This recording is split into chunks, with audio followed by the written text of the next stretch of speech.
Hello everyone, welcome back again.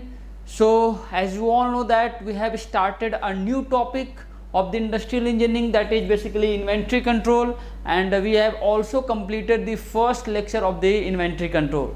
So today we are going to move toward the next topic of the inventory control. So the new topic that is in front of you, that is basically inventory model. तो यहाँ पे हम लोग next topic जिसके बारे में हम लोग बात करेंगे दैट इज इन्वेंट्री मॉडल। तो जैसा कि मैं बता दूं, लास्ट टॉपिक जो हमारा लास्ट क्लास था उसमें हम लोग इसके पहले का सारा डिस्कस कर लिए थे। उसमें हम लोगों ने सारी चीज़ें जो इसका बेसिक पार्ट था उसको हम लोगों ने कंप्लीट कर लिया था। कौन कौन से कॉस्ट एसोसिएट होते हैं, कौन कौन सी इन्वेंट्री होती है, और भी बहुत सारी बेसिक जो पार्ट थी इन्वेंट्री की वो सारी चीज़ें हम लोगों ने कंप्लीट किया था। अब हम लोग यहाँ से जो डिस्कशन स्टार्ट करेंगे, यहाँ से आपका क्वेश्चन आता है जो गेट और ESC के जो एग्ज़ाम्स होते हैं और जो नॉर्मल जो एग्ज़ाम्स होते हैं, जो आपके PSU के एग्ज़ाम हो गए और जो इंजीनियरिंग के एग्ज़ाम्स हो गए, उसमें आपके थ्योरी क्वेश्चंस बनते हैं जो इसके पहले हम लोगों ने देखा था। बट उन सारे एग्ज़ाम में भी इससे क्वेश्चंस ज़्यादा आते हैं। तब आपको फोकस्ड रहना है और भी आपको अटेंशन के साथ इसको देखना है जिससे कि आपके क्वेश्चंस मिस ना हो। तो चलिए हम लोग स्टार्ट करते हैं, दैट इज इन्वेंट्री मॉडल। यहाँ पे हम लोग देखेंगे दो मॉडल्स को देखेंगे। First one is deterministic and next one is probabilistic. तो व्हाट इज डिटर्मिनिस्टिक और व्हाट इज प्रोबेबिलिस्टिक, इसको हम लोग जानने के लिए दो चीज़ें हैं जिसको हम लोग ऑलरेडी जानते हैं। First one is demand, rate of demand, rate of demand, and second one is lead time. इसके बारे में, दोनों के बारे में हम लोग को पता है। तो जो डिटर्मिनिस्टिक्स होता है उसमें डिमांड, रेट ऑफ डिमांड और जो लीड टाइम होता है वो फिक्स होता है। जो रेट ऑफ डिमांड होता है और जो आपका लीड टाइम है वो क्या होता है, फिक्स होता है और सर्टेन होता है। ठीक है, फिक्स बोल सकते हैं या बोल सकते हैं हम लोग सर्टेन होता है। बट जो आपका प्रोबेबिलिस्टिक मॉडल होता है उसमें रेट ऑफ डिमांड और लीड टाइम ये फिक्स नहीं होता है। ठीक है, इसमें वेरी करता रहता है। समझ में आ गया? तो ऑब्वियसली इसमें फिक्स होता है। यहाँ पे हम लोग ये मॉडल ही मान के चल रहे हैं क्योंकि अभी हम लोग स्टार्टिंग में आइडियल कंडीशन मान के चलेंगे। और यहाँ पे जो प्रोबेबिलिस्टिक है कहीं ना कहीं आपके रियल लाइफ सिचुएशंस पे बेस्ड है। तो ऑब्वियसली जो आपका डिटर्मिनिस्टिक्स है ये कहीं ना कहीं ज़्यादा आइडियल सिचुएशन को डिनोट करता है, जहाँ पे आपका जो रेट ऑफ डिमांड है फिक्स है। आपको पता है कि डेली कितने आइटम बिकने वो फिक्स है, उसमें कोई वेरिएशन नहीं है, कोई वेरिएशन नहीं है। ठीक है, आपका लीड टाइम कितना है फिक्स है। कोई भी सिचुएशन हो जाए, आपका जो जितना टाइम आपने अलॉट किया है, कितने टाइम में आपका प्रोडक्ट ऑर्डर करने पे आ जाएगा वो फिक्स है। ठीक है, समझ में आ गया? तो ये थोड़ा सा आइडियलिस्टिक कंडीशन है। इसमें हम लोग थोड़ा सा रियलिस्टिक कंडीशंस को हम लोग यहाँ पे देखने वाले हैं। तो यहाँ पे सारी चीज़ें फिक्स है, मींस रेट ऑफ डिमांड और लीड टाइम फिक्स है। तो ऑब्वियसली यहाँ पे नो नीड ऑफ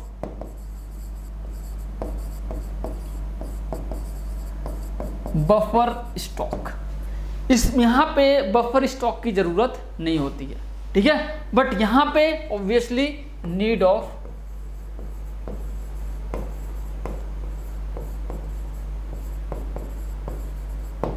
यहाँ पे आपको बफर स्टॉक की जरूरत पड़ती है। यहाँ पे आपका जो प्रोबेबिलिस्टिक है इसमें आपकी बफर स्टॉक की जरूरत पड़ती है, और आपका जो डिटर्मिनिस्टिक्स है इसमें आपकी बफर स्टॉक की जरूरत नहीं पड़ती है। क्यों? क्योंकि आइडियल सिचुएशन है, इसमें कोई वेरिएशन नहीं हो रहा, ना तो रेट ऑफ डिमांड वेरी कर रहा है ना तो लीड टाइम वेरी कर रहा है।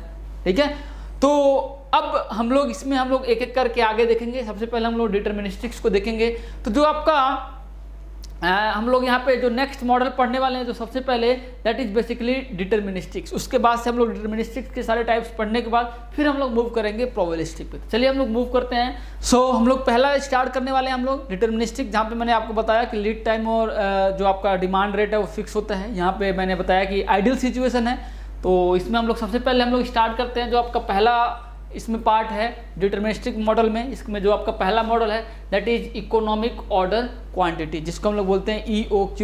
बहुत सारे क्वेश्चंस आते हैं हर एक एग्जाम में, इस पार्ट से क्वेश्चंस आने की प्रोबेबिलिटी ज़्यादा होती है। इसके जो आपके फाइनल रिजल्ट्स होते हैं वो भी काफ़ी इंपॉर्टेंट है। क्यों? क्योंकि इससे क्वेश्चंस आते हैं, ज़्यादा क्वेश्चंस आते हैं। इसी को हम लोग बोलते हैं हैरी विल्सन मॉडल।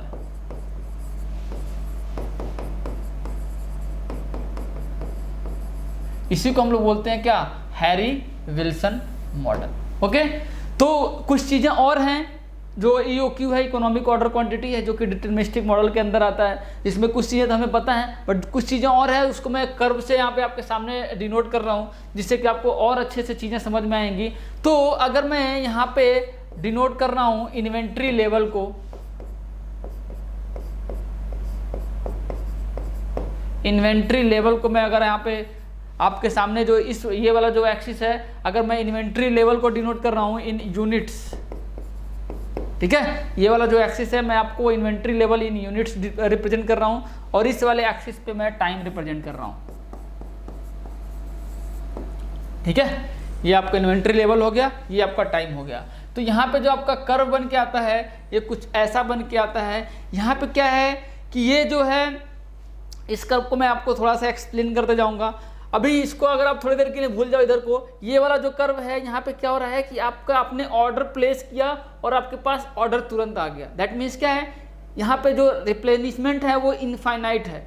आपको आपने ऑर्डर प्लेस किया, ठीक है, आपने ऑर्डर प्लेस किया और तुरंत आपके पास क्या है, कंप्लीट जो इन्वेंट्री है आपके पास आ गया। इन्वेंट्री आने में टाइम नहीं लगा, आपने ऑर्डर प्लेस किया, ठीक है, लीड टाइम जैसे ही खत्म हुआ आपके पास कंप्लीट फुल ऑर्डर आपके स्टॉक में आके हो गया, ठीक है। ऐसा नहीं है कि डेली 4-4 5-5 यूनिट आ रहा है, ऐसा नहीं है। 1000 यूनिट आपने ऑर्डर प्लेस किया, जैसे ही लीड टाइम कंप्लीट हुआ आपके पास पूरा का पूरा 1000 यूनिट आके आपके स्टॉक में इकट्ठा हो गया, ठीक है। तो यहाँ पे उसमें कोई भी टाइम नहीं लग रहा है। यहाँ पे हम लोग ये मान के चल रहे हैं कि जो रिप्लेनिशमेंट है वो इनफाइनाइट है। अब क्या है, यहाँ पे आपके पास ऑर्डर आ गया, स्टॉक आ गया, इन्वेंट्री आ गया, इसको हम लोग बोलेंगे मैक्सिमम इन्वेंट्री लेवल। इसको हम लोग क्या बोलेंगे, मैक्सिमम इन्वेंट्री लेवल। ये हो गया आपका मैक्सिमम इन्वेंट्री लेवल, ठीक है, समझ में आ गया। अब मैंने यहाँ पे एक लाइन और ड्रॉ किया है, मीन्स क्या है कि अब यहाँ पे आपके पास स्टॉक आ गया। अब ये जो लाइन डिनोट कर रहा है ये डिनोट कर रहा है आपके इन्वेंट्री लेवल को। दैट मीन्स आपका एक कांस्टेंट रेट से, आप यहाँ पे देख रहे हैं कि कांस्टेंट रेट से जो आपका डिमांड रेट है, that is D, rate of demand, rate of, जो कि कांस्टेंट है, कांस्टेंट रेट से अब आपकी इन्वेंट्री खत्म होना स्टार्ट हुई, ठीक है, टाइम के रिस्पेक्ट में आपका इन्वेंट्री खत्म होना स्टार्ट हुई, ठीक है। अब आपने क्या किया, एक पॉइंट पे, ये जो है आपका पॉइंट है, इसको हम लोग लीड टाइम बोलते हैं, इस टाइम पे आपने ऑर्डर प्लेस किया। अब जैसे ये खत्म हुआ आपके पास दोबारा से पूरी की फुल यूनिट आ गई, जितना आपने इन्वेंट्री चाहिए होगा वो पूरा का पूरा मैक्सिमम जो इन्वेंट्री लेवल है दोबारा से मेंटेन हो गया।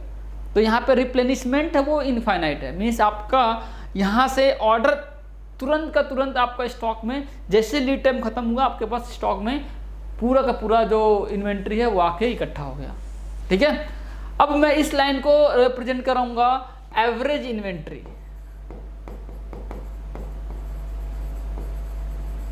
ये आपका क्या है, ये है आपका एवरेज इन्वेंट्री, ठीक है, समझ में आ गया। ये आप बोल सकते हैं कि एवरेज इन्वेंट्री लेवल, समझ में आ गया। ये हो गया आपका एवरेज इन्वेंट्री लेवल। अब नेक्स्ट हम लोग यहाँ पे एक दो चीजें और दिखाते हैं। जैसा कि मैंने आपको बताया कि ये बेसिकली क्या है, ये जो डिनोट करता है ये है आपका लीड टाइम, ये है आपका लीड टाइम।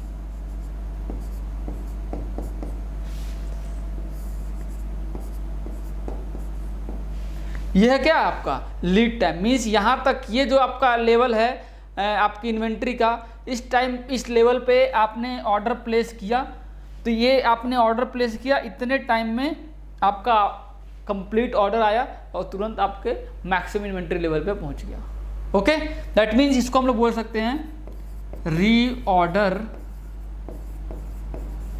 लेवल। ये आपको क्या है, रीऑर्डर लेवल है। ये जो लाइन है, जो डॉटेड लाइन है, ये अलग अलग लेवल को रिप्रेजेंट कर रही हैं, मैक्सिमम इन्वेंट्री लेवल को, एवरेज इन्वेंट्री लेवल को एंड रीऑर्डर पॉइंट को रिप्रेजेंट कर रहा है। ये आपका जो रेट ऑफ डिमांड है, डी मैंने यहाँ पे लिख दिया है, इस डी रेट से आपका यहाँ पे जो प्रोडक्ट है, जो इन्वेंट्री है वो कंज्यूम हो रहा है। तो ये कुछ ऐसा सिचुएशन है। और यहाँ पे मैं आपको बता दूँ कि ये आपका जो है टाइम साइकिल है, टी, जिसको आप बोल सकते हैं साइकिल टाइम, ठीक है, टी आप बोल सकते हैं इसको साइकिल टाइम,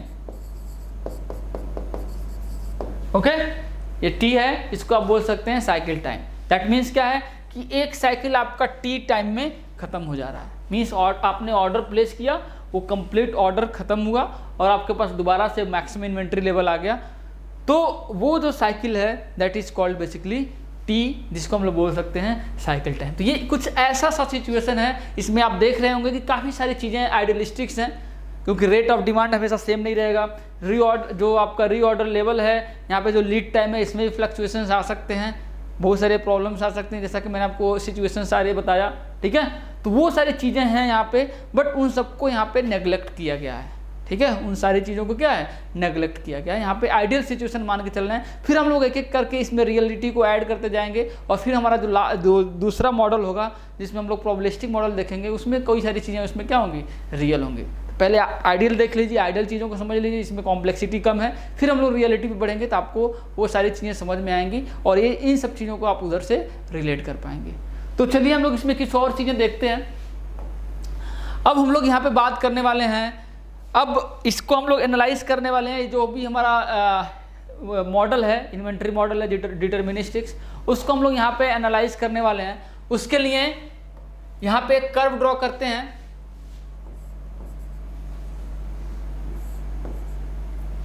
यहाँ पे एक कर्व ड्रॉ करते हैं। उसके पहले जैसा कि आपको पता है कुछ कॉस्ट होते हैं या कुछ सिंबल्स हैं जो ऑलरेडी हम लोगों ने पढ़ रखा है, पहले हम लोग सिंबल को लिख लेते हैं। यहाँ पे जो डी है ये आपको पता है, ये क्या है आपका एनुअल डिमांड है, ठीक है, ये आपका जो डी है वो क्या है बेसिकली एनुअल डिमांड है। क्यू जो है ऑर्डर्ड क्वांटिटी, ओके, क्यू है जो आपका है क्या है ऑर्डर्ड क्वांटिटी। फिर हमारा क्या है सी नॉट, इसको हम लोग बोल सकते हैं ऑर्डरिंग कॉस्ट, ये सब हम लोग देख चुके हैं। सी एच क्या है होल्डिंग कॉस्ट। नेक्स्ट हमारा क्या है सी क्या है आपका परचेजिंग कॉस्ट। आप देख लीजिए यहाँ पे ये सारी चीज़ों के बारे में आप ऑलरेडी जानते हैं, इसमें से कुछ भी ऐसा नहीं है जिसको आप लोग नहीं जानते हैं, ठीक है, कुछ भी ऐसा नहीं है जिसको आप लोग नहीं जानते हैं। वन बाय वन आप देख सकते हैं, सारी चीज़ें आप लोग यहाँ पे समझ सकते हैं, कुछ भी ऐसा नहीं है जिसको हम लोग नहीं जानते हैं। तो अब हम लोग यहाँ पे एक कर्व ड्रॉ करने वाले हैं। इस कर्व को हम लोग तब ड्रॉ कर पाएंगे जब हम लोग यहाँ पे इन सब के बारे में जो भी यहाँ पे जो भी टोटल कॉस्ट है, अलग अलग जो कॉस्ट एसोसिएट्स होते हैं यहाँ पे उसको हम लोग लिखेंगे, फिर हम लोग इस कर्व को एनालाइज करेंगे। तो पहले हम लोग इसको लिख लेते हैं, फिर इस कर्व को एनालाइज करेंगे, तभी समझ में आएगा, क्योंकि मैं बिना इसको लिखे कर्व ड्रॉ करूँगा आपको समझ नहीं आएगा, क्योंकि उसके साथ ही ये कर्व ड्रॉ होगा।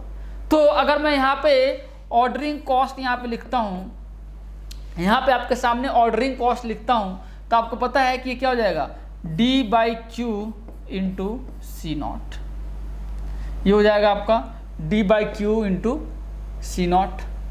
नेक्स्ट जो हमारा है, अगर ये ऑर्डरिंग कॉस्ट है, अगर मैं होल्डिंग कॉस्ट लिखता हूँ, होल्डिंग कॉस्ट क्या हो जाएगा आपका Q by two into C H, ये आपका क्या हो जाएगा ऑर्डरिंग कॉस्ट हो जाएगा, ये आपका क्या हो जाएगा होल्डिंग कॉस्ट हो जाएगा। नेक्स्ट मैं अगर बात करूं परचेजिंग कॉस्ट की, तो परचेजिंग कॉस्ट आपको पता है कि एनुअल डिमांड जो है डी है, पर यूनिट प्राइस सी है। ये तीन कॉस्ट एसोसिएट हो रहे हैं, और यहाँ पे एक चीज, दो टर्म्स आते हैं, एक total inventory cost and next one is total annual cost.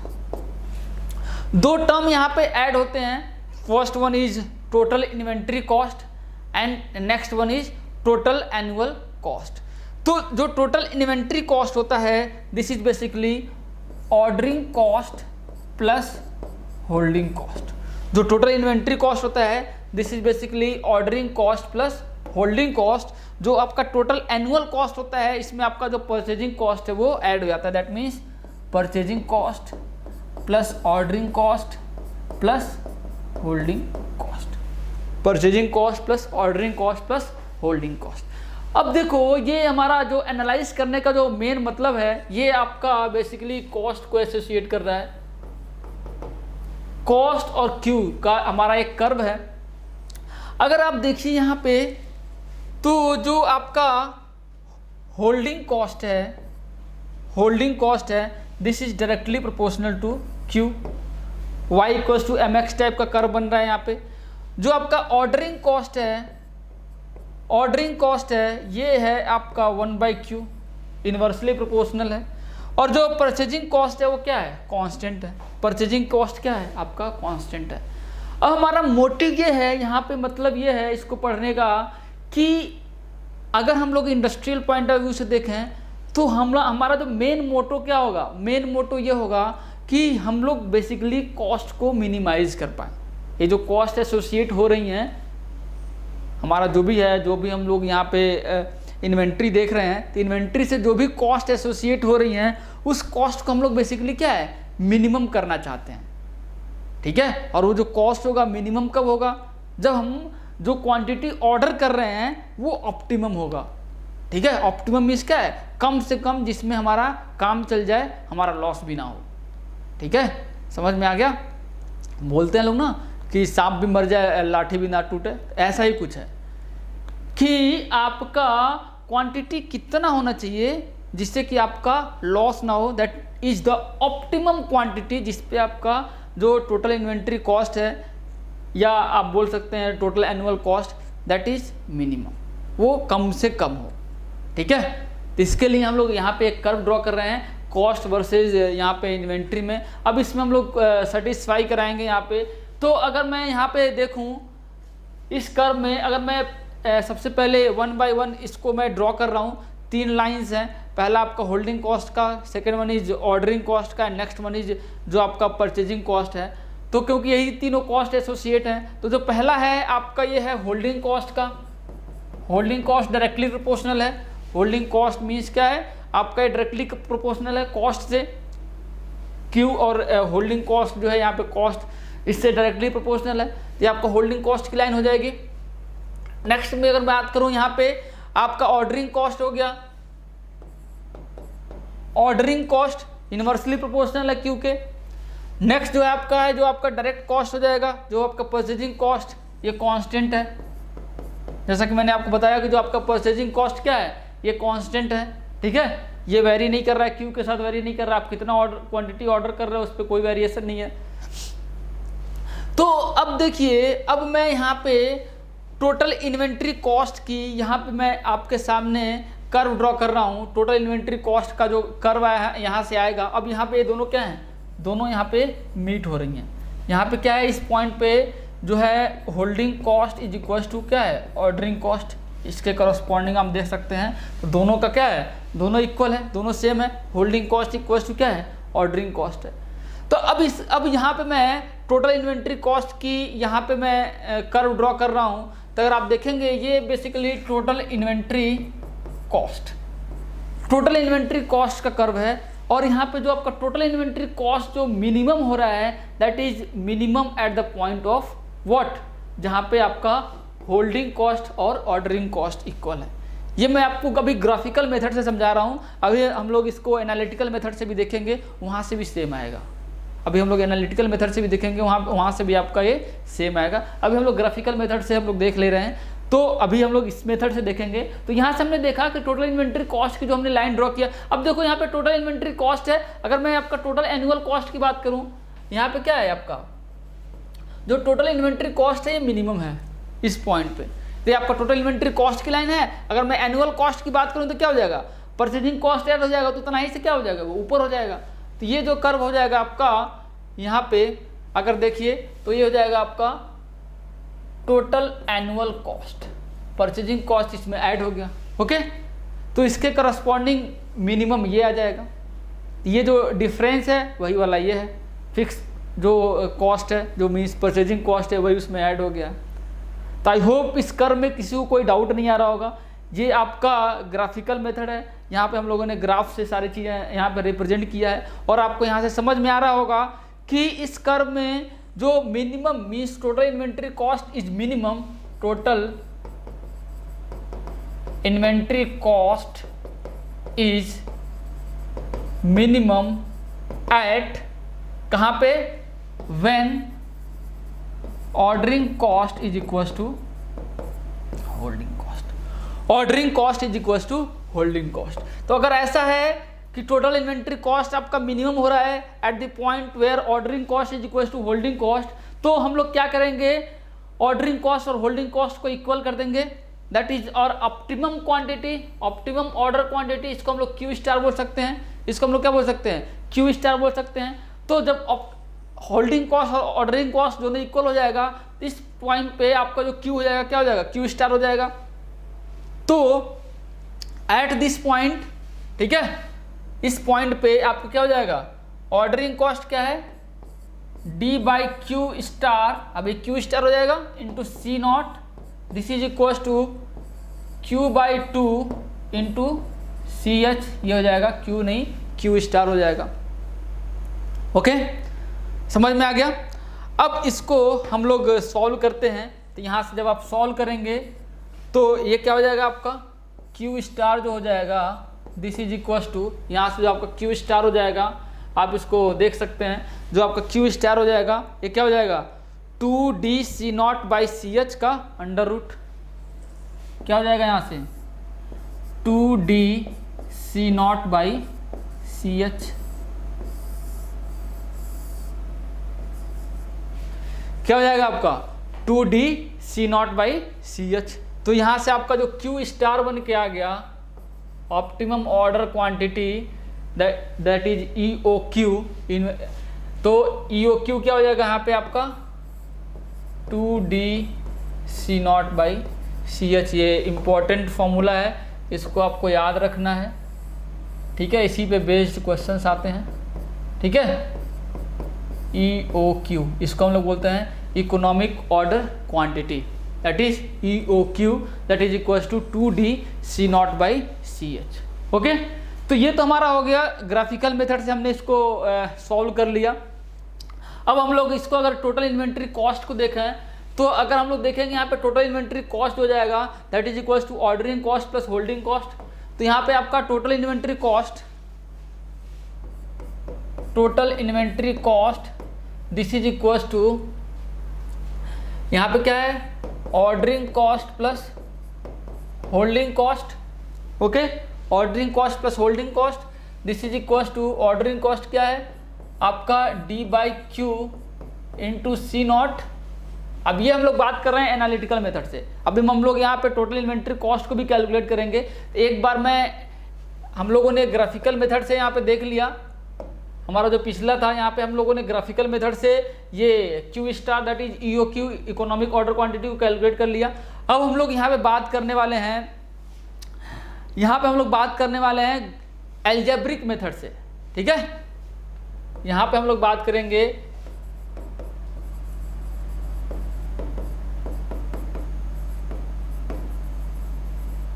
ठीक है, ये हमारा ग्राफिकल मेथड था, ठीक है, ये हमारा ग्राफिकल मेथड था। बहुत सारे लोगों को समझ में नहीं आया होगा कि ये कहाँ से आया, कर्व कैसे आया, बट ये कर्व ड्रॉ करोगे तो ऐसा ही कुछ आएगा। इस सिचुएशन में हमने देखा कि होल्डिंग कॉस्ट और ऑर्डरिंग कॉस्ट जहाँ पे इक्वल आ रहा है, वहाँ पे टोटल इन्वेंट्री कॉस्ट या टोटल एनुअल कॉस्ट दोनों कम से कम है, मिनिमम है। तो वहाँ से हमने यहाँ से EOQ की वैल्यू कैलकुलेट कर लिया। अब हमें एल्जेब्रिक जो हमें मैथ्स पता है उसके हिसाब से देखना है, तो यहाँ से क्या हो जाएगा, ordering cost plus holding cost क्या है Q/2 into C H, Q/2 into C H. Okay, तो हम लोग क्या करेंगे, अब हमें इसको मिनिमाइज करना है, तो आपको मैक्सिमम मिनिमम पता है, तो हम लोग क्या करेंगे, इसको DTIC, अब आप TIC कर लो या टोटल एनुअल कॉस्ट कर लो। टोटल एनुअल कॉस्ट करोगे तो यहाँ पे वो कांस्टेंट टर्म आएगा, कांस्टेंट टर्म का डिफरेंशिएशन करोगे वो ऑटोमेटिकली जीरो हो जाएगा, तो उसको करने का कोई मतलब ही नहीं है। तो total inventory cost DTIC upon DQ, this is equal to, ये क्या हो जाएगा आपका minus D upon Q square into C naught plus, ये क्या हो जाएगा आपका, ये Q नहीं रहेगा,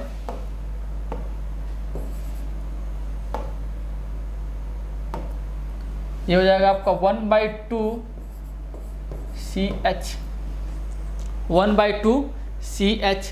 तो इसको आप जीरो प्लेस करोगे, इसको आप क्या करोगे, जीरो प्लेस करोगे। जीरो प्लेस करेंगे तो क्या जाएगा यहाँ से -D/Q² into C0 plus 1/2 CH equals to 0। यहाँ से क्या हो जाएगा आपका 1/2 CH, this is equals to D/Q² into C0। अब यहाँ से आप इजिली Q कैलकुलेट कर सकते हो। यहाँ से क्या हो जाएगा आपका Q क्या हो जाएगा यहाँ से, आप देखो यहाँ से 2DC0/CH का अंडर रूट, 2DC0/CH का अंडर रूट। अब ये क्या हो जाएगा, ये यहाँ से ये जो है हम लोगों ने मिनिमम वैल्यू कैलकुलेट किया है, तो यहाँ से क्या हो जाएगा, ये EOQ हो जाएगा। और इस क्वांटिटी पे जो आपका टोटल इन्वेंट्री कॉस्ट होगा दैट विल बी मिनिमम, और ये यहाँ से हो जाएगा EOQ, this is called economic order quantity. तो आप देख सकते हैं यहाँ से कि जो आपका एल्जेब्रिक मेथड है यहाँ से भी जो Q* आया, और जो आपका जो ग्राफिकल मेथड है वहाँ से भी जो Q* आया, दोनों का दोनों क्या है, सेम है। तो आई होप यहाँ तक किसी को कोई डाउट नहीं होगा। नेक्स्ट हम लोग आगे मूव करते हैं, इससे हम लोग टोटल इन्वेंट्री कॉस्ट को हम लोग कैलकुलेट करते हैं। जो आपका टोटल इन्वेंट्री कॉस्ट होगा, ये आपका इंपॉर्टेंट फॉर्मूला है, आप ध्यान रखिएगा इसको, आप इसको स्टार बना लीजिए। यहाँ से आपका हो जाएगा जो टोटल इन्वेंट्री कॉस्ट, तो आपका जो टोटल इन्वेंट्री कॉस्ट है that is holding cost plus ordering cost, holding cost plus ordering cost. तो holding cost at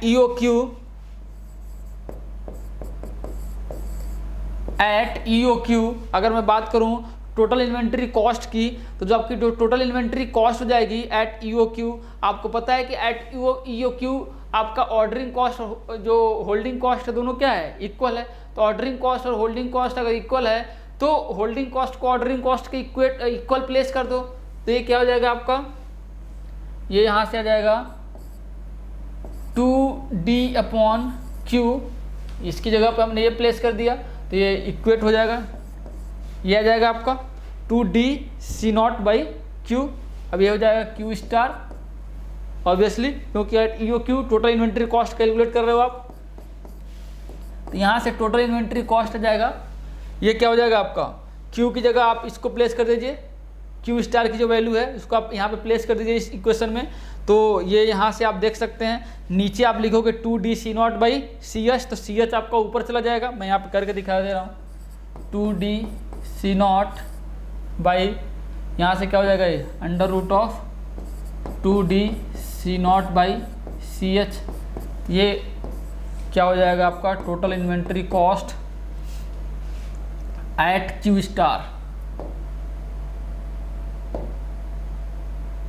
total inventory cost at Q*। ये क्या हो जाएगा आपका under root of 2DC0/CH, 2DC0/CH, ये हो जाएगा। ओके, समझ में आ गया।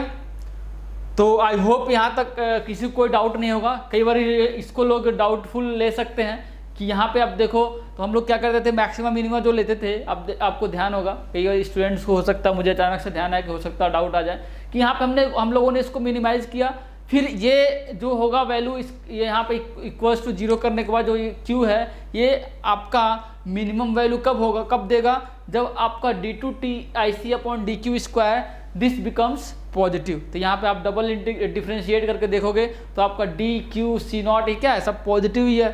तो ये इसका जो साइन आएगा ये ऊपर जाएगा तो क्या हो जाएगा, प्लस आ जाएगा, तो ऑटोमेटिकली D2TIC/DQ² जो आएगा वो पॉजिटिव आएगा। तो ऑब्वियसली यहाँ से जो Q की वैल्यू निकल के आई है ये मिनिमम वैल्यू को रिप्रेजेंट कर रहा है। तो इसका मतलब क्या है, जो Q* है that is basically EOQ, economic order quantity, और यहाँ से हम लोगों ने TIC total inventory cost calculate कर लिया, और टोटल इन्वेंट्री कॉस्ट कैलकुलेट करने के बाद ऑब्वियसली हम लोग टोटल एनुअल कॉस्ट को भी हम लोग कैलकुलेट कर सकते हैं।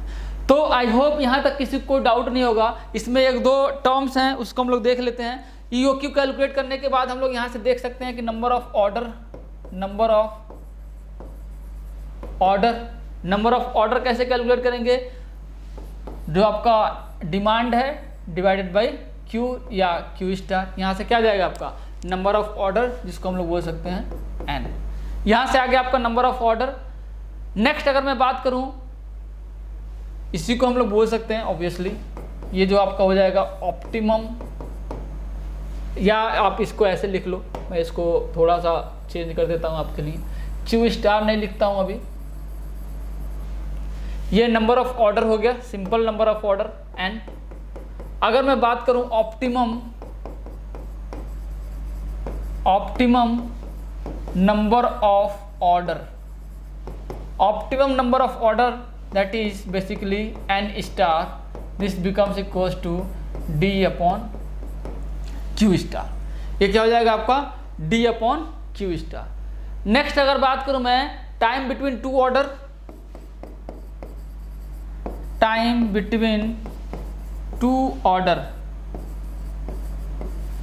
अगर मैं नेक्स्ट बात करूं that is time between two order, तो ये क्या हो जाएगा आपका 1 upon N स्टार। ये क्या हो जाएगा 1 upon N स्टार, रिवर्स हो जाएगा, ठीक है। तो ये क्या हो जाएगा आपका Q star divided by D। तो ये आपके फॉर्मूले हैं, इसको आप ध्यान रखना। इसके साथ साथ जो हम लोगों ने फॉर्मूला देखा था EOQ का, इसको भी आप ध्यान रखोगे, √2D C0/CH EOQ, या आपका TIC टोटल इन्वेंट्री कॉस्ट, इसका जो फॉर्मूला था 2D C0CH, ये भी आपका फॉर्मूला था, इसको भी आप ध्यान रखेंगे। तो ये सारा कुछ हम लोगों ने एक पेज पे कर दिया इसको। आई होप यहाँ तक किसी को कोई डाउट नहीं होगा, ठीक है, और सारी चीज़ें यहाँ तक क्लियर होंगी। नेक्स्ट हम लोग यहाँ पे मूव करने वाले हैं, जो नेक्स्ट टॉपिक है उससे हम लोग मूव करने वाले हैं, ठीक है। तो चलिए हम लोग देखते हैं आपका नेक्स्ट जो टॉपिक है। Okay, so the next topic that is हम लोग यहाँ पे डिस्कस करने वाले हैं, that is robustness and model sensitivity. इसके बाद से हम लोग क्वेश्चंस देखेंगे, क्वेश्चंस के बाद ये आपका टॉपिक कंप्लीट हो जाएगा, फिर हम लोग नेक्स्ट टॉपिक पे मूव करेंगे। तो जो the next topic that is robustness and model sensitivity. तो जो आपका रोबस्टनेस या मॉडल सेंसिटिविटी होता है, इसको हम लोग डिफाइन करते हैं, that is total inventory cost at any quantity, total inventory cost at any quantity divided by total inventory cost at any quantity divided by total inventory cost at Q star economic order quantity, total inventory cost at EOQ। या यहाँ पे एक term और है, हम लोग यहाँ पे अलग से डिफाइन करते हैं, that is Q/Q star, this is equals to K। Q/Q star this is equals to K। तो आपका रोबस्टनेस तो ये होता है, that is total inventory cost at any point divided by total inventory cost at economic order quantity. अब यहाँ पे अगर मैं बात करूँ, अगर यहाँ पे आपका कई सारे पॉसिबिलिटी हो सकती हैं। अगर आपका K आपका ग्रेटर देन 1 है, K अगर आपका ग्रेटर देन 1 है तो obviously Q is greater than Q star, ठीक है, पहला केस हो गया। दूसरा केस अगर आपका K इक्वल्स टू 1 है तो ऑब्वियसली हो जाएगा क्या, Q equals to Q star हो जाएगा। तीसरा केस क्या बन सकता है आपका यहाँ पे, अगर आपका K इज लेस देन 1 है तो ऑब्वियसली यहाँ से क्या हो जाएगा, Q is less than Q star.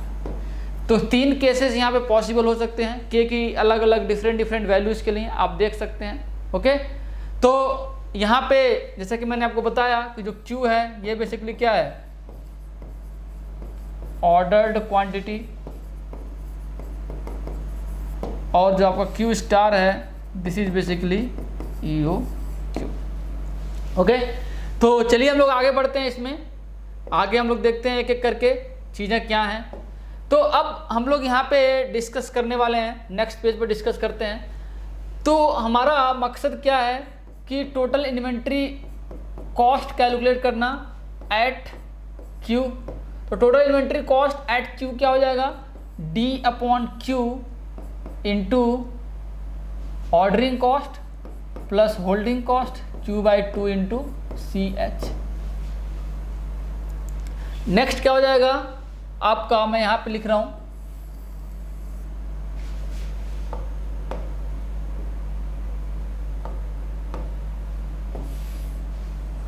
Total inventory cost at Q star that is D by Q star into C naught plus Q star by 2 into C H. और आपको पता है कि यहाँ पे जो होल्डिंग कॉस्ट होते हैं और ordering cost at E O Q equal होता है, तो क्या हो जाएगा ये, यहाँ से हम लोग लिख सकते हैं 2D Q star into C naught. Okay, यहाँ पे जैसा कि आपको पता है, हम लोगों ने देखा है कि Q बाई या Q equals to K times Q star, अभी हम लोगों ने पीछे स्लाइड पे देखा है, अगर आपको पता है तो ये यहाँ से क्या जाएगा आपका Q equals to K times Q star.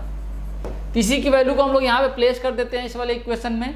तो इस वाले इक्वेशन में प्लेस करेंगे तो क्या हो जाएगा आपका D by K times Q star into C naught plus K times Q star by 2 into C H. Okay, Q star by 2 into C H आपको पता है, Q star by 2 into C H क्या होता है, D by Q star into C naught. तो इसको हम लोग यहाँ पे प्लेस कर देते हैं, क्या हो जाएगा आपका डी बाई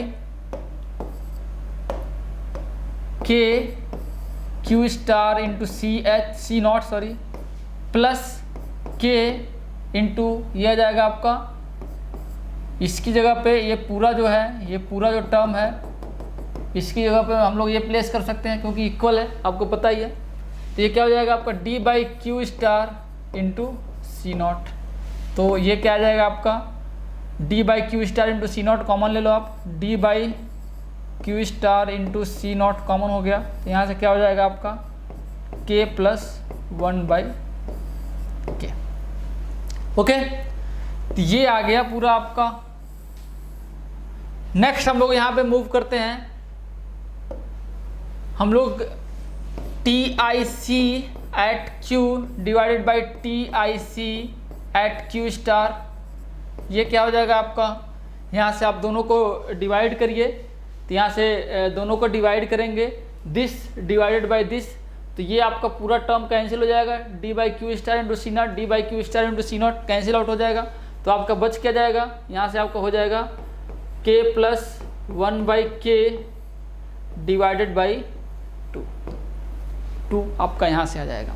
तो आई होप यहाँ तक आप देख लीजिए, कोई भी किसी भी टाइप का आपको प्रॉब्लम नहीं आएगी। ओके, समझ में आ गया। इसको हम लोग आगे लिख सकते हैं, this is equal to 1 by 2 K plus 1 by K plus 1 by K. तो यहाँ से आपका आ गया that is Q by T I C Q, या आप बोल सकते हैं यहाँ से आर, सिंपल सा आर बोल सकते हैं। ये आ गया आपका आर रबस्टनेस जो है आपका के प्लस 1 बाई के। अब जैसा कि आपको मैथमेटिकली पता है कि इसकी जो वैल्यू है, अगर आप जो प्लेस करेंगे हमेशा, इसकी जो वैल्यू है this will always be greater then और इक्वल्स टू 2। ठीक है, इसकी वैल्यू जो है हमेशा 2 या 2 से बड़ा होगा। तो 2 कब होगा, जब आप के की वैल्यू 1 प्लेस करेंगे, 1 प्लेस करेंगे तब क्या हो जाएगा, ये ऑब्वियसली 2 हो जाएगा। 2 डिवाइड बाई 2 क्या हो जाएगा, 1 हो जाएगा, आर की वैल्यू 1 हो जाएगी। दैट मीन्स क्या हो जाएगा, आपका जो टी आई सी क्यू है और T I C Q star है दोनों इक्वल हो जाएगा। अब आप कोई सी भी के की कोई सी वैल्यू रखेंगे, दैट मीन्स यहाँ पे के की कोई सी भी वैल्यू रखेंगे, के की किसी भी वैल्यू के लिए हमेशा क्या है, ये 2 से ज़्यादा आएगा। 2 से ज़्यादा आने का मतलब क्या है कि आर की वैल्यू ऑलवेज ग्रेटर देन 1 होगी। आर की वैल्यू ऑलवेज ग्रेटर देन 1 का मतलब क्या है कि जो टी आई सी क्यू है at means total inventory cost at any quantity that will always be greater than total inventory cost at Q star. Okay, समझ में आ गया। दैट मीन्स के की किसी भी वैल्यू के लिए केवल के की वैल्यू जब 1 होगी, that means Q is equal to Q star, तभी जो होगा उस टाइम पे T I C Q means total inventory cost at any quantity, this becomes equals to total inventory cost at economic order quantity. That means यहाँ पे जब आपका जो Q होगा order quantity, economic order quantity होगी, तभी आपका जो टोटल इन्वेंट्री कॉस्ट होगा वो कम से कम या मिनिमम होगा अगर आपने कोई भी क्वांटिटी लिया दैट विल ऑलवेज बी, आपका जो टोटल इन्वेंट्री कॉस्ट है that will always be greater than for that particular order as compare to total inventory cost at economic order quantity. Means उस पॉइंट पे, उस क्वांटिटी पे जो आपका टोटल इन्वेंट्री कॉस्ट है वो हमेशा ज़्यादा होगा total inventory cost at economic order quantity. Okay, तो आई होप ये जो डिस्कशन है आपको समझ में आया होगा। इस पे बेस्ड हम लोग अभी क्वेश्चन भी करेंगे तो आपका और भी डाउट क्लियर हो जाएगा। तो चलिए हम लोग इसके बाद हम लोग देखते हैं क्वेश्चन, ठीक है। Okay, so after some theory part we are moving towards the some numerical part. So the very first numerical that is on your screen, और ये जो numerical है गेट में कई बार ही आया है, गेट का ही numerical है ये। ओके, गेट 2004 में आया हुआ है, ठीक है। कई बार ये ऑलरेडी गेट में आ चुका है, 2004 में आ चुका है, 2007 में आया है, 10 में आया है, तो कई बार ये रिपीटेड क्वेश्चन है, बट ऐसा नहीं है, काफ़ी सिंपल क्वेश्चन है। तो चलिए हम लोग यहाँ से अपने कॉन्सेप्ट को थोड़ा सा बिल्डअप करते हैं, फिर हम लोग आगे और भी अच्छे अच्छे क्वेश्चन को हम लोग इसमें सॉल्व करेंगे। तो यहाँ पे क्वेश्चन है, these are two product P and Q, दो प्रोडक्ट हैं आपके पास P and Q। Okay, with the following characteristics the economic order quantity EOQ of product P and Q will be in the ratio. यहाँ पे basically कुछ data दिया हुआ है, प्रोडक्ट P और Q है, इनके डाटा दिए हुए हैं, यूनिट जो है आपका पर ईयर का दिया हुआ है D, that is D basically order means आपका जो ऑर्डरिंग कॉस्ट है वो दिया हुआ है, होल्डिंग कॉस्ट है ये दिया हुआ है, सारा दिया हुआ है यहाँ पे। तो आपसे पूछ रहा है basically EOQ P divided by EOQ Q, ये आपको कैलकुलेट करना है। तो सिंपल सा क्वेश्चन है, as you all know that the value of EOQ is basically under root of 2D C0 by CH। हम लोगों ने अभी थोड़ी देर पहले ही पढ़ा है इसको। ओके, तो हम लोग इसको P और Q के लिए यहाँ पे हम लोग प्लेस करेंगे। तो अगर हम लोग बात कर रहे हैं EOQ of P divided by EOQ of Q, तो यहाँ से क्या आ जाएगा आपका EOQ of P and EOQ, इन दोनों का रेशियो क्या आ जाएगा, this is basically under root of क्या हो जाएगा आपका P का EOQ, तो P का EOQ क्या है 2D C0 बाई CH, ये P का आ गया। ओके, डिवाइडेड बाई Q, तो डिवाइड जब करेंगे तो नीचे का ऊपर, ऊपर का नीचे आ जाएगा, तो ऑब्वियसली क्या हो जाएगा ये CH upon 2D C0 of Q, ये आ जाएगा आपके पास, ये इक्वेशन आ जाएगा। अब हम लोग क्या करेंगे, यहाँ पे वैल्यू प्लेस करेंगे। आपको पता है कि यहाँ पे जो D है दोनों का अलग अलग है, जो C0 है दोनों का सेम है, तो ऑब्वियसली यहाँ से 2 से 2 कैंसिल आउट हो जाएगा, C0 आपका यहाँ से कैंसिल आउट हो जाएगा। मैं यहाँ से कैंसिल कर रहा हूँ क्योंकि C0 सेम है दोनों का, P और Q का कैंसिल आउट हो जाएगा, 2 यहाँ से कैंसिल आउट हो जाएगा। तो यहाँ पे बचेगा क्या है आपका, जो बचेगा that is basically D upon CH of P into CH upon D of Q। Okay, तो हम लोग आगे मूव करेंगे, इसको सॉल्व करते हैं। इसको हम लोग सॉल्व करेंगे तो D upon CH of P क्या हो जाएगा, P का D है आपका 100, CH that is basically 4 into CH of Q that is 1 and what D of Q that is 400। तो यहाँ से आप देखिए, यहाँ से आपका जो आ जाएगा ये कैंसिल आउट हो जाएगा, this comes out to be under root of 1/16। तो यहाँ से आ जाएगा आपका EOQ of P divided by EOQ of Q, this is equal to 1/4। ये आपका आंसर हो जाएगा, ये आपका फाइनल आंसर हो जाएगा। तो सिंपल सा क्वेश्चन था, बस आपसे ये पूछना था, जो एग्जामिनर था वो ये पूछना चाह रहा था कि आपको EOQ का मतलब पता है, फॉर्मूला याद है कि नहीं याद है। तो ये बेसिक सा क्वेश्चन था, आई होप सभी को समझ में आया होगा। चलिए हम लोग देखते हैं नेक्स्ट क्वेश्चन को। नेक्स्ट क्वेश्चन थोड़ा सा अलग है इससे। तो यहाँ पे आपके सामने नेक्स्ट क्वेश्चन है, the maximum level of inventory is 100 unit is achieved with infinite rate of replenishment. आपको मैंने पहले बताया था जब हम लोग EOQ का पहला मॉडल हम लोग पढ़ रहे थे, ठीक है। तो जो आपका इन्वेंट्री का आपका पहला मॉडल था दैट इज EOQ, उसमें हम लोगों ने देखा है सारा तो मैक्सिमम इन्वेंट्री लेवल है यहाँ से बोल रहा है 100 यूनिट। इसका मतलब क्या है, आपका क्यू दिया हुआ है that is basically what 100 unit. तो जो जो डाटा दिया हुआ है यहाँ पे हम लोग लिखते जा रहे हैं। तो इनफाइनाइट रिप्लेनिशमेंट है, इसका मतलब का फर्स्ट है इन्वेंट्री मॉडल का, जो आपका पहला मॉडल है दैट इज EOQ। नेक्स्ट आगे क्या बोल रहा है, the inventory become 0 over 1.5 month due to consumption at uniform rate. Uniform rate से कंजम्पशन है दैट इज जो कंजम्पशन रेट है, लेटर सपोज ये D है आपका, यूनिफॉर्म रेट से कंजम्पशन रेट।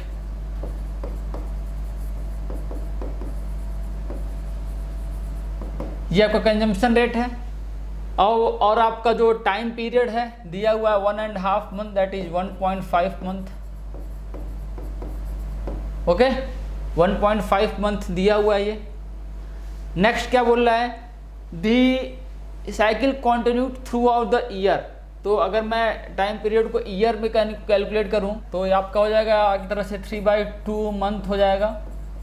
और हम लोग बोल सकते हैं ईयर में कन्वर्ट करेंगे तो क्या हो जाएगा, ये 3/2 डिवाइडेड बाई 12, तो ये हो जाएगा आपका 1/8 ईयर। तो इतना टफ नहीं है, आई होप समझ में आ रहा होगा आपको। नेक्स्ट क्या बोल रहा है कि ये आपका through out the year continue हो रहा है। ऑर्डरिंग कॉस्ट दिया हुआ दैट इज ₹100। तो C0 की वैल्यू दी हुई है that is ₹100 per order. Okay inventory carrying cost दिया हुआ है यहाँ पे that is CH, this is equal to ₹10 per item per month. Okay find the annual inventory cost neglecting purchasing cost. तो आपको annual inventory cost, total annual inventory cost निकालना है, TIC, ये आपको कैलकुलेट करना है। ओके तो ये डेटा दिया हुआ है सारा, आपको टोटल इन्वेंट्री कॉस्ट कैलकुलेट करना है। ओके तो आप देखिए यहाँ से आप कैलकुलेट करना स्टार्ट करिए, हम लोग सॉल्व करते हैं तब तक। नेक्स्ट है यहाँ से आपका CH दिया हुआ है। CH देखिए जैसा कि मैंने आपको बताया कि पर ईयर के फॉर्म में होता है, आपका ₹10 पर आइटम पर मंथ दिया हुआ है। तो अगर ईयर में करेंगे तो मल्टीप्लाई बाय 12 करेंगे तो आपका जो CH आ जाएगा यहाँ से CH this comes out to be ₹120 per item per month. Okay तो यहाँ से CH आ गया। अब आपको कुछ नहीं करना है, आपके पास सारा फॉर्मूला दिया हुआ है, आपको वो फॉर्मूला पता है, उस फॉर्मूले में बस आपको जो वैल्यू है वो उसको प्लेस करना है। अगर मैं यहाँ पे नंबर ऑफ ऑर्डर कैलकुलेट करना चाहूँ तो नंबर ऑफ ऑर्डर आपका यहाँ से जो है 1/8 ईयर का टाइम पीरियड है। ठीक है अगर मैं yearly number of order calculate करना चाहूँ तो यहाँ से क्या जाएगा, नंबर ऑफ ऑर्डर, क्योंकि आपको Q पता है D नहीं पता है, तो D निकालने के लिए Q को आपको नंबर ऑफ ऑर्डर पता होना चाहिए। तो यहाँ से आपका है 1/8 ईयर का आपका टाइम पीरियड है। तो अगर आपको नंबर ऑफ ऑर्डर कैलकुलेट करना है तो आपका 1.5 मंथ का एक ऑर्डर है, तो 12 मंथ का कितना ऑर्डर हो जाएगा 1.5, इसका बोल सकते हैं 12 डिवाइडेड बाई 3/2, 8 ऑर्डर आ जाएगा। यहाँ से आपका जो नंबर ऑफ ऑर्डर आ जाएगा दैट इज 8। अगर आपके पास 8 नंबर ऑफ ऑर्डर्स हैं तो यहाँ से आप D इजीली कैलकुलेट कर सकते हो। D क्या आ जाएगा यहाँ से, ऑब्वियसली 8 मल्टीप्लाई बाई 100, तो 800 यूनिट आ जाएगा। जो टोटल डिमांड है, एनुअल डिमांड आपका आ गया 800 यूनिट। अब आपको कुछ नहीं करना है, TIC कैलकुलेट करना है। तो वैसे तो आप यहाँ से भी कैलकुलेट कर सकते थे, जब आपका नंबर ऑफ ऑर्डर पता लग गया तो क्या हो जाएगा आपका ordering cost that is number of order into ordering cost आपका दिया हुआ है that is 100 per order plus Q/2 that is 100 divided by 2, 100 divided by 2 into CH that is कितना है आपका 120। तो ये आ जाएगा आपका TIC। आप यहाँ से कैलकुलेट करके देख लीजिए कितना आ रहा है, 8 into 100 plus 100 divided by 2 into 120, ये आ जाएगा आपका ₹6800। ये आ जाएगा आपका total inventory cost. Okay, I hope यहाँ तक किसी को कोई भी डाउट नहीं आ रहा होगा। अब हम लोग थोड़ा सा इसको आगे एक्सटेंड करते हैं। ये तो जो क्वेश्चन जो बोल रहा था वो हमने कैलकुलेट कर लिया। अब हम लोग को थोड़ा सा इसको एक्सटेंड करते हैं, हम लोग इसका EOQ भी कैलकुलेट कर लेते हैं। इसका हम लोग इस क्वेश्चन में, अगर आपको आगे का क्वेश्चन पूछता तो इसमें हम लोग थोड़ा सा और ऐड करते हैं कुछ चीज़ों को। मैं इसको ब्लैक से लिख रहा हूँ। तो अगर मैं EOQ की बात करूँ, यहाँ पे EOQ क्या हो जाएगा, 2D C0/CH। तो 2 × D आ गया आपका 800, C0 दिया हुआ दैट इज 100 × CH 120। तो यहाँ से आपका EOQ आ जाएगा। आप EOQ कैलकुलेट करके देख सकते हैं।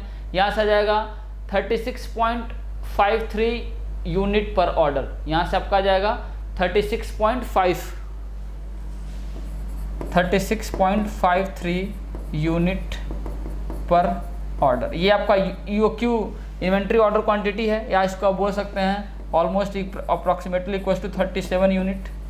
अगर इसमें ये सारा डेटा ही पूछा तो आप इसको भी कैलकुलेट कर सकते हैं, ऐसा नहीं है कि आप कैलकुलेट नहीं कर सकते। अब आप देखिए टोटल इन्वेंट्री कॉस्ट आपने कैलकुलेट किया जब आप ऑर्डर प्लेस कर रहे थे 100 यूनिट का। अब आप जब EOQ वाला ऑर्डर प्लेस करेंगे उस टाइम पे आपका टोटल इन्वेंट्री कॉस्ट कितना आ जाएगा। तो आपका पर ऑर्डर आपका क्या है, 37 यूनिट है। ओके, तो अब हम लोग कैलकुलेट करेंगे कि आपका ऑर्डरिंग कॉस्ट कितना आ रहा है, मीन से टोटल इन्वेंट्री कॉस्ट कितना आ रहा है। तो यहाँ से आपका जो टोटल इन्वेंट्री कॉस्ट आ जाएगा, आपको पता है दैट इज 2D C0/CH। तो आप यहाँ पे इसमें वैल्यू प्लेस करिए, दैट इज 2। ये आपका Q स्टार पे है, total inventory cost at Q star. ये आपने Q स्टार निकाला है, EOQ या बोल सकते हैं Q star, economic order quantity. तो अब आप इसमें वैल्यू प्लेस करिए। 2D कितना है आपका 800, C0 की वैल्यू आपका कितना है 100, CH आपका 120 है। तो यहाँ से आ जाएगा आपका टोटल इन्वेंट्री कॉस्ट। अगर आप EOQ पे कैलकुलेट कर रहे हैं तो जो टोटल इन्वेंट्री कॉस्ट आ जाएगा दैट इज इक्वल्स टू 4381.78 4381.78। तो आप देख सकते हैं कि जो टोटल इन्वेंट्री कॉस्ट है, जब आपका जो इकोनॉमिक ऑर्डर क्वांटिटी नहीं है उस टाइम पे जो आपकी टोटल इन्वेंट्री कॉस्ट आ रही है वो 6800 है। जब आप EOQ पे ऑर्डर कर रहे हो, जब आपकी इकोनॉमिक ऑर्डर क्वांटिटी पे आप जो भी ऑर्डरिंग कर रहे हो, तो उस टाइम पे जो आपकी टोटल इन्वेंट्री कॉस्ट आ रही है दैट इज 4381। तो यहाँ से आप देख सकते हो कि कितना आपका यहाँ पे सेविंग हो रहा है। अगर आप इकोनॉमिक ऑर्डर क्वांटिटी ऑर्डर कर रहे हो तो सेविंग इन रुपीज आ जाएगा आपका, कितना आ जाएगा 6800 माइनस 4381.78। तो ये अमाउंट आपकी सेविंग हो जाएगी। ये आप इतना अमाउंट आप सेव कर सकते हो अगर आप इकोनॉमिक ऑर्डर क्वांटिटी को ऑर्डर करोगे। ओके, तो आई होप इस क्वेश्चन में आपको कोई डाउट नहीं आया होगा। और इसमें जो भी थ्योरी अभी तक हम लोगों ने देखा था, जो भी थ्योरी अभी हम लोगों ने पढ़ा था, उसको भी हम लोगों ने यूज़ कर लिया यहाँ पे। तो चलिए हम लोग नेक्स्ट क्वेश्चन में और भी प्रैक्टिस कर लेते हैं उसको। नेक्स्ट क्वेश्चन है, यहाँ पे आपका D दिया हुआ है आपके सामने, C0 दिया हुआ है दैट मीन्स ऑर्डरिंग कॉस्ट दिया हुआ है, एंड I दिया हुआ है that is 1% per month per unit of the purchasing price. तो और यहाँ पे C दिया हुआ है दैट इज यूनिट प्राइस का कॉस्ट दिया हुआ है। तो आपको EOQ निकालना है। तो EOQ निकालने के लिए आपको D पता है, D गिवन है दैट इज 10,000 यूनिट। C0 आपका दिया हुआ दैट इज ₹240 पर ऑर्डर। आपका CH क्या होता है I टाइम्स इंटू C। अब I टाइम्स पर मंथ दिया हुआ है, पर ईयर का करोगे तो आपका क्या हो जाएगा 12%। तो कितना हो जाएगा 0.12 इंटू C दैट इज 50। ठीक है, तो यहाँ से आप करोगे तो आ जाएगा आपका ₹6 per unit per year. Okay, तो यहाँ से आई होप सारी चीज़ें आपने कैलकुलेट कर लिया। D कैलकुलेट कर लिया, C0 कैलकुलेट कर लिया, और आपने यहाँ से CH कैलकुलेट कर लिया। इतना कैलकुलेट करने के बाद आपके पास सिंपल EOQ का फॉर्मूला है that is 2D C0 CH सारा इन्फॉर्मेशन आपको पता है, आप इसमें प्लेस कर दीजिए। D है आपका 10,000, C0 that is 240 and CH है 6। आप इसको यहाँ से कैलकुलेट करके देख लीजिए, यहाँ से आपका EOQ आ जाएगा। ऐसे स्ट्रेट फॉरवर्ड क्वेश्चंस आपके एग्जाम्स में आते हैं, जो आपका ESE का हो चाहे गेट का हो, उसमें ऐसे क्वेश्चंस आते हैं जिसमें आपका एक छोटा सा टेस्ट ले लेंगे, आई देंगे, तो आपको ये पता, इस क्वेश्चन में ये उनको पता लग जाएगा कि आपको आई का मतलब पता है, ठीक है। तो ये छोटे छोटे इन्फॉर्मेशन और टेस्ट करने के लिए क्वेश्चंस को देते हैं। ऐसे क्वेश्चंस आते हैं 2 नंबर में, 1 नंबर में क्वेश्चंस आते हैं, ठीक है। तो ऐसा नहीं है कि ऐसे क्वेश्चंस नहीं आते हैं, ठीक है। तो यहाँ से आप वैल्यू कैलकुलेट करिए, कैलसी से देखिए कितना आ रहा है। This comes out to be 894.42, 894.42 या अप्रॉक्सीमेटली इक्वल्स टू 895। ये आपका आंसर हो जाएगा। आई होप ये आपका ESE का ही क्वेश्चन था। ये जो क्वेश्चन है ESE का ही है, 2002 का क्वेश्चन है, ESE 2002 का। तो आई होप इस क्वेश्चन में किसी को डाउट नहीं होगा और सभी लोग को जो भी क्वेश्चन है वो उसका जो भी सलूशन है ये सारा समझ में आया होगा। तो चलिए हम लोग देखते हैं नेक्स्ट क्वेश्चन। नेक्स्ट क्वेश्चन आपका ESE का कन्वेंशनल क्वेश्चन है, तो काफ़ी ज़्यादा डेटा उसमें पूछा गया है। आप देख सकते हैं इस क्वेश्चन से आपने जितना अभी तक पढ़ा है वो सारा आपका जो टेस्ट है वो हो जाएगा और आपका सारा जो कॉन्सेप्ट है वो रिवाइज हो जाएगा। तो ESE का है बेसिकली कन्वेंशनल क्वेश्चन है। ESE का कन्वेंशनल क्वेश्चन आप देख सकते हैं कितने सारे डाटा इसमें पूछे गए हैं। लेंथ ऑफ द इन्वेंट्री आपका, सबसे पहले हम लोग क्वेश्चन देख लेते हैं। अ कंपनी एनुअल डिमांड आपका कितना है, 18,000 यूनिट है एंड कॉस्ट प्राइस, ये आपका एनुअल डिमांड, यहाँ पे मैं डेटा लिख देता हूँ। D दिया हुआ है that is 18,000 unit, okay. Cost price दिया हुआ है that is ₹4 per unit, okay. Ordering cost दिया हुआ है दैट इज C0 ₹120 पर ऑर्डर, ओके। नेक्स्ट क्या दिया हुआ है, further if it is known that lead time, यहाँ पे बेसिकली लीड टाइम है, ये lead time is 10 working days. तो यहाँ पे लीड टाइम दिया हुआ है, lead time that is 10 days, 10 working days है बेसिकली ये। And total working days in a year, total working days in year, this is given, this is equals to 300 days, ये दिया हुआ है 300 डेज, ओके। तो देखते हैं इसमें क्या कैलकुलेट करना है। First one is length of inventory level, that is basically EOQ आपको कैलकुलेट करना है। Optimum number of order, next one is length of inventory cycle, next one is total inventory cost at EOQ, next one is reorder level and next one is number of days of stock at reorder point आप, और next है आपका amount of saving with EOQ against earlier practice of 4 order per year. Means आपका अगर EOQ पे order कर रहे हो और पहले जो आपका ऑर्डर था वो 4 ऑर्डर पर ईयर था, तो दोनों में क्या आपका अमाउंट सेविंग होगा। एंड लास्ट क्वेश्चन है that is the increase in total cost associated with ordering. पहला है आपका 25% more than EOQ and next one is 40% less then EOQ। तो ये सारे क्वेश्चंस को 1 बाय 1 हम लोग यहाँ पे कैलकुलेट करने वाले हैं। तो ये सारा डेटा हमने लिख लिया, जो भी डेटा था यहाँ पे हमने लिख लिया। तो सबसे पहले जो आपका फर्स्ट क्वेश्चन है उसको हम लोग कैलकुलेट करते हैं।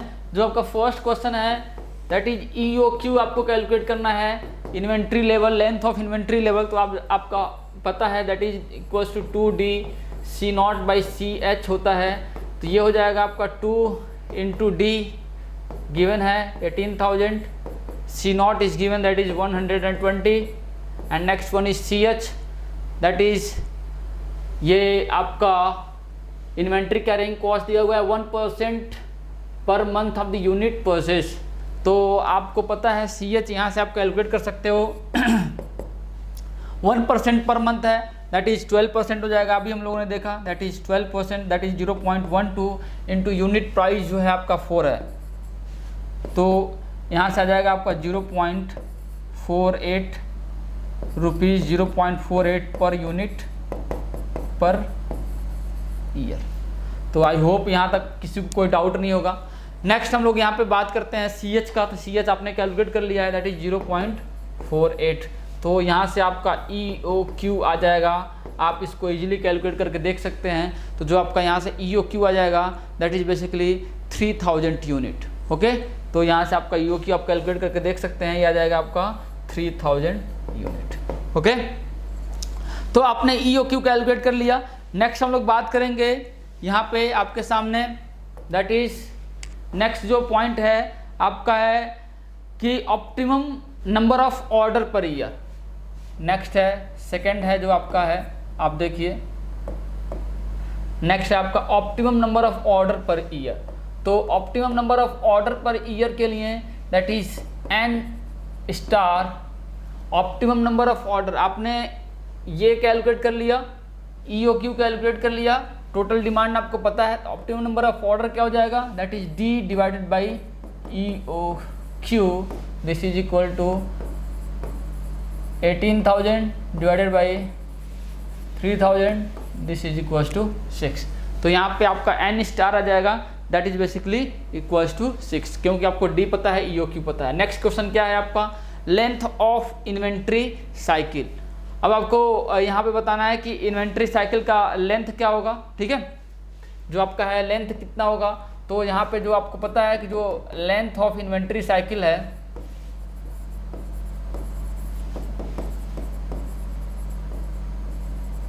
इन्वेंट्री साइकिल, यहाँ पे जो साइकिल लेंथ हो जाएगा that is equals to 1/6 year, 1/n हो जाता है, 1/n स्टार, ठीक है। या आप इसको रिवर्स करके देख सकते हो, अगर आपको ईयर में मीन्स डेज में कैलकुलेट करना है लेंथ ऑफ इन्वेंट्री साइकिल, तो आप डेज में कैलकुलेट कर सकते हो। पर ईयर का जो वर्किंग डेज है दैट इज 300 डिवाइडेड बाई 6, तो यह आ जाएगा आपका 50 डेज।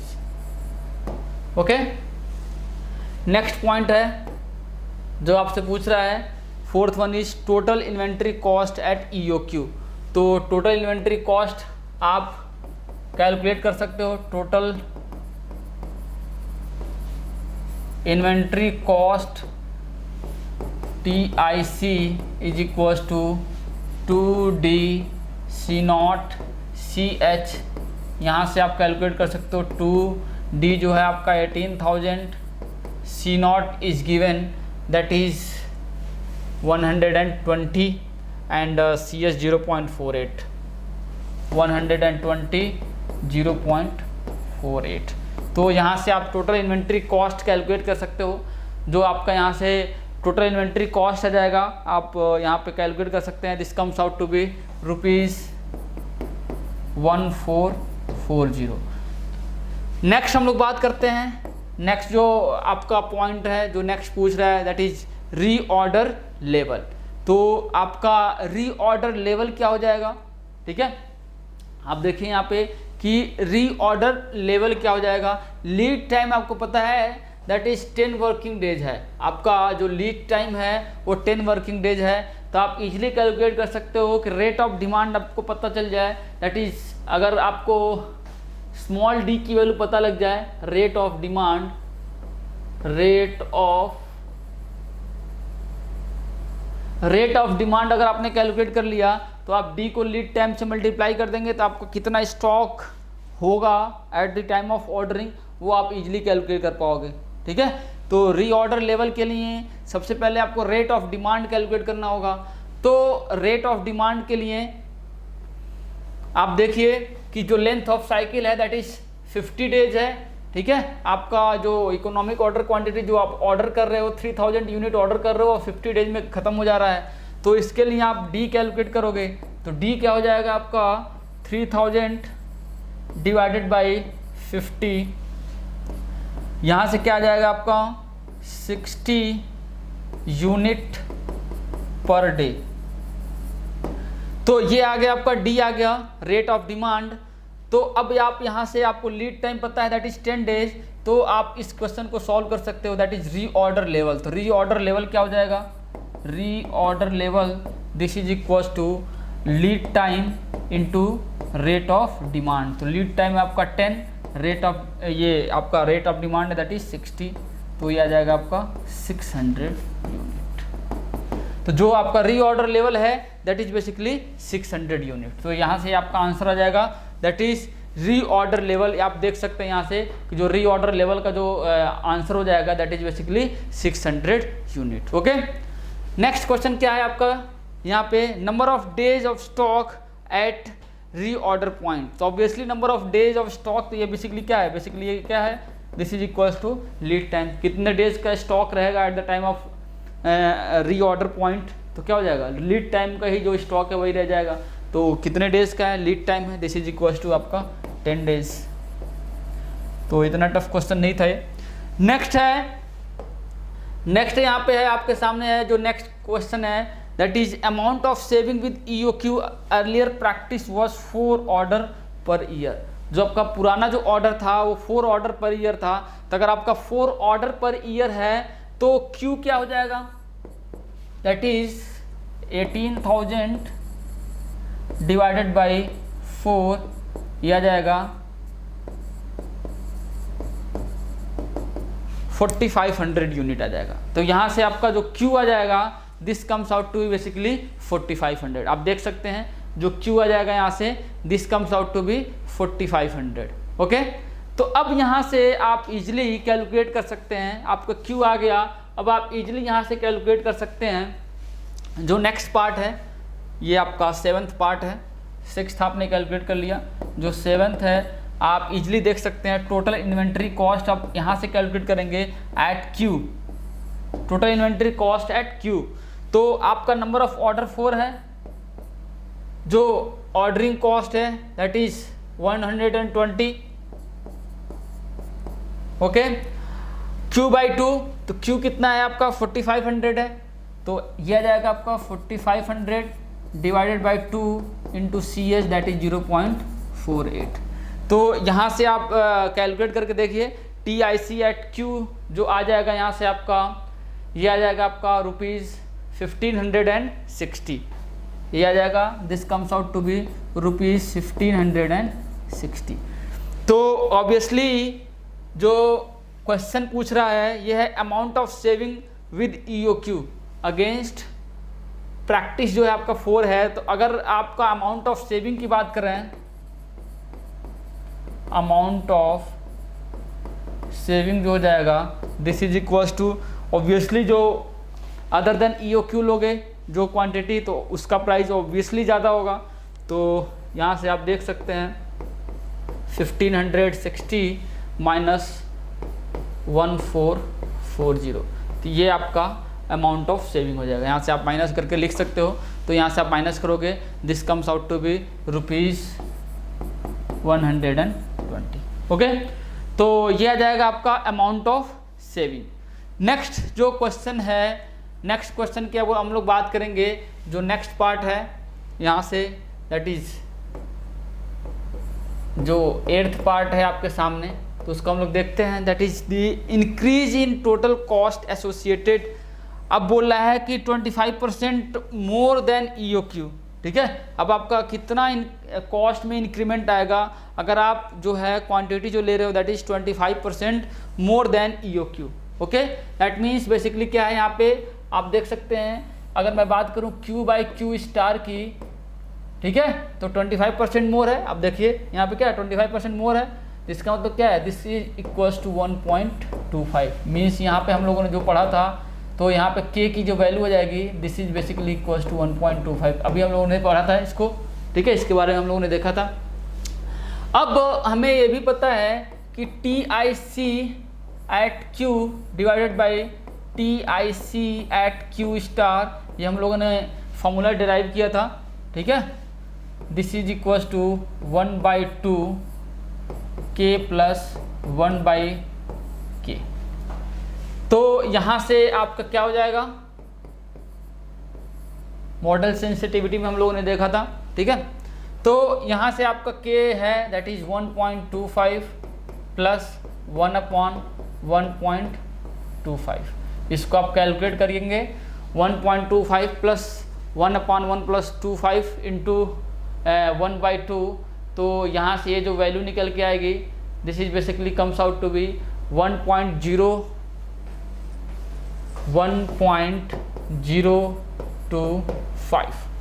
तो यहाँ से जो टोटल इन्वेंट्री कॉस्ट आ जाएगा at Q, this is equals to 1.025 total inventory cost at Q star. तो Q स्टार का हमें पता है, Q स्टार का हमने कैलकुलेट किया है, दैट इज 1440। तो यहाँ से आ जाएगा आपका 1.025 इंटू 1440, इतना आ जाएगा। तो यहाँ से आप इजीली कैलकुलेट कर सकते हैं एट इंक्रीज इन 25%, ठीक है, ओवर द इन्वेंट्री EOQ से 25% इंक्रीज होने के बाद जो आपका टोटल इन्वेंट्री कॉस्ट आ जाएगा, आप इसको मल्टीप्लाई करके देख सकते हैं। तो यहाँ से 1440 into 1.025, this comes out to be 1476 rupees, 1476। तो ये जो क्वेश्चन है आपने कैलकुलेट कर लिया। आप जो क्वेश्चन है उसको देखिए क्या बोल रहा है कि the increase in total cost. तो यहाँ से क्या हो जाएगा, increase in total cost, this is equals to what, rupees of 1476 minus 1440। तो आप यहाँ से माइनस करके आप लिख सकते हैं 1476 minus 1440, this comes out to be rupees of 36। तो 36 रुपीज़ एक्स्ट्रा लगेगा अगर आप EOQ से 25% ज़्यादा आप क्वांटिटी लेके चल रहे हैं। तो नेक्स्ट जो हमारा केस था उसको हम लोग देखेंगे। इसमें आपका A पार्ट है, ये 8th का A पार्ट है। अब 8th के B पार्ट को देखेंगे। जो आपका B पार्ट है Q बाई Q स्टार, जो यहाँ पे दिया हुआ है, यहाँ पे है क्या है, ये 40% लेस देन EOQ। तो अगर आपका 40% लेस देन EOQ है तो आप क्या करोगे, this is basically equals to 0.6, 40% less than है तो आपका 60% बच जाएगा। तो ये आपकी K की वैल्यू हो गई EOQ at Q divided by EOQ at Q star. मैं यहाँ पे सीधे वैल्यू प्लेस कर रहा हूँ 1/2, 0.6 प्लस 1/0.6। आप यहाँ से इसको कैलकुलेट करके देख सकते हैं। ये जो वैल्यू आ जाएगा, this comes out to be basically 1.133, this comes out to be 1.133।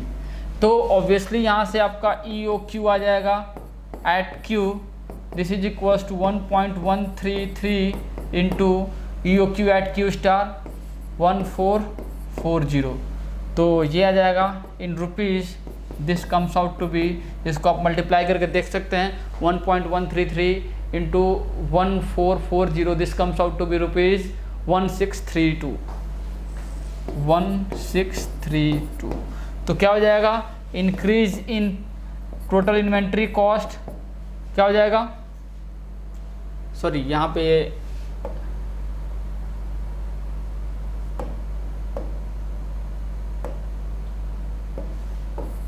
ये TIC होगा, TIC है बेसिकली। हम लोग यहाँ पे EOQ लिखते चले आ रहे हैं, ये TIC है, आप ध्यान रखिए। इंक्रीज इन TIC क्या हो जाएगा आपका, रुपीज़ 1632 माइनस 1440। तो आप यहाँ से माइनस करके लिख सकते हो 1632 minus 1440, this comes out to be rupees 192, this comes out to be 192। तो ये हो गया, आपने सारे क्वेश्चंस 1 बाय 1 सॉल्व कर लिया। आई होप ये सारे क्वेश्चंस से जो भी हम लोगों ने यहाँ पे प्रैक्टिस क्वेश्चंस देखे हैं, उससे जितना भी हम लोगों ने कॉन्सेप्ट देखा था और जितने भी वैरायटी के क्वेश्चंस गेट या ESC में आते हैं, उससे आपका सारा कॉन्सेप्ट क्लियर हो गया होगा। और इससे बेस्ट जो भी क्वेश्चन आएगा गेट में हो या ESC में हो, आप इजीली सॉल्व कर सकते हैं, आपको कोई भी प्रॉब्लम नहीं आएगी। तो आई होप आपको सारी चीज़ें समझ में आ रही होंगी, जो भी हम लोग क्लास लगा रहे हैं सारी चीज़ें समझ में आई होंगी। तो चलिए हम लोग बढ़ते हैं नेक्स्ट लेक्चर में, और उस लेक्चर में हम लोग अगले टॉपिक पे हम लोग जाएंगे। अगले टॉपिक पे अगला जो आपका इन्वेंट्री का जो अगला मॉडल है उसको भी हम लोग देखेंगे। अभी हम लोगों ने EOQ देखा, नेक्स्ट हम लोग उसमें देखेंगे। तो चलिए हम लोग बढ़ते हैं नेक्स्ट लेक्चर में, और उसमें हम लोग देखेंगे कुछ नई चीज़ें और कुछ नए टॉपिक के साथ आपको हम लोग उसमें मिलेंगे। ओके, चलिए बढ़ते हैं। Thank you very much.